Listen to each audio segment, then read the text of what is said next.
অনেক বেশি গরম পড়ছে শহরে গ্রামে, অতিষ্ঠ মানুষ গরমের কারণে। এই তীব্র রোদ, তীব্র গরম, এই গরমে আমাদের কি করণীয় উচিত? এই গরমে নবী সাল্লাল্লাহু আলাইহি সাল্লাম কি করতেন? দেখুন, গরম আসে মূলত জাহান্নাম থেকে। নবী করিম সাল্লাল্লাহু আলাইহি সাল্লাম বলেন, গরমের যে তীব্রতা এটি জাহান্নাম থেকে আসে।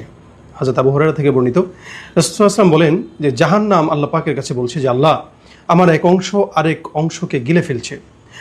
আল্লাহ পাক রব্বুল আলামিন জাহান্নামকে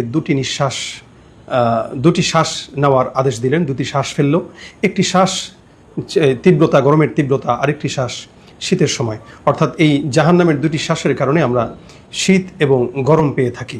এই জন্য নবী সাল্লাল্লাহু আলাইহি ওয়াসাল্লাম বলেন, তোমরা গরমে অধৈর্য না হয়ে আল্লাহ পাক রব্বুল আলামিনের কাছে বেশি বেশি ইস্তেগফার করো। কারণ আল্লাহ পাক রব্বুল আলামিন বলেন, ফাকুলতু আস্তাগফিরু রাব্বাকুম ইন্নাহু কানা গাফফারা ইউরসিলিস সামাআ আলাইকুম মিদরারা। কেউ যদি বেশি বেশি ইস্তেগফার আদায় করে তো আল্লাহ পাক তার জন্য আসমান থেকে বৃষ্টির ব্যবস্থা করে দিবে, যে বৃষ্টি বান্দার দেহ মনকে শীতল করবে। এবং নবী সাল্লাল্লাহু আলাইহি ওয়াসাল্লাম তীব্র গরমের সময় জোহরের সালাত একটু দেরিতে আদায় করতেন। এবং নবী সাল্লাল্লাহু আলাইহি ওয়াসাল্লাম তীব্র গরমে রোজা রাখতেন। কারণ রোজা মানেই সংযমী হওয়া, আল্লাহ পাকের কাছে একটি পরীক্ষা। এই কারণে কেউ যদি এই গরমেও আল্লাহ পাক রব্বুল আলামিনের এই পরীক্ষায় সফল হওয়ার জন্য রোজা রাখে, এটি উত্তম একটি আমল। এছাড়াও আমরা এই তীব্র গরমে কিছু মানবিক কাজ করতে পারি। সেটি হচ্ছে মানুষকে পানি পান করানো। আপনার কাছে যদি সামর্থ্য থাকে, আপনি রাস্তায় যারা রিক্সা চালাচ্ছে অথবা পথিক যারা আছে, আপনি তাদেরকে পানি বিতরণ করতে পারেন। অথবা এমন কোনো জায়গায় আপনি চাইলে এটি টিউবওয়েলের ব্যবস্থা করে দিতে পারেন, যেখানে পথিকরা যাওয়ার পথে পানি পান করতে পারে।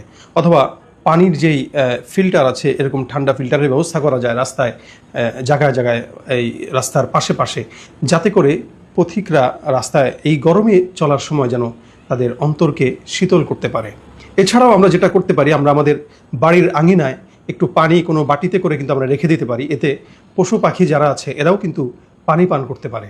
আসুন, এই তীব্র গরমে আমরা ধৈর্য হারা না হই। অনেক সময় দেখা যায় আমরা বাসে চলি বা রিক্সায় চলি বা বাইরে যাই, গরমে কিন্তু আমাদের মেজাজ গরম হয়ে থাকে, কিছু থেকে কিছু হলে আমরা ঝগড়াঝাটি করি। একটু সবর করা, কারণ এটি জাহান্নাম থেকে আসে। জাহান্নামের আগুনের এই তীব্রতা যেন আমাদেরকে গ্রাস করতে না পারে, আমরা এই সবরের মাধ্যমে এই জাহান্নামের তীব্রতাকে আমরা যেন দূর করতে পারি। আল্লাহ পাকের কাছে এই কারণে বেশি বেশি ইস্তেগফার করা। আর বৃষ্টি যদি না হয়, ইস্তেগফারের মাধ্যমে আল্লাহ পাকের কাছে বৃষ্টির জন্য দোয়া করা। আল্লাহ পাক এই তীব্রতা থেকে আমাদেরকে হেফাজত করুক।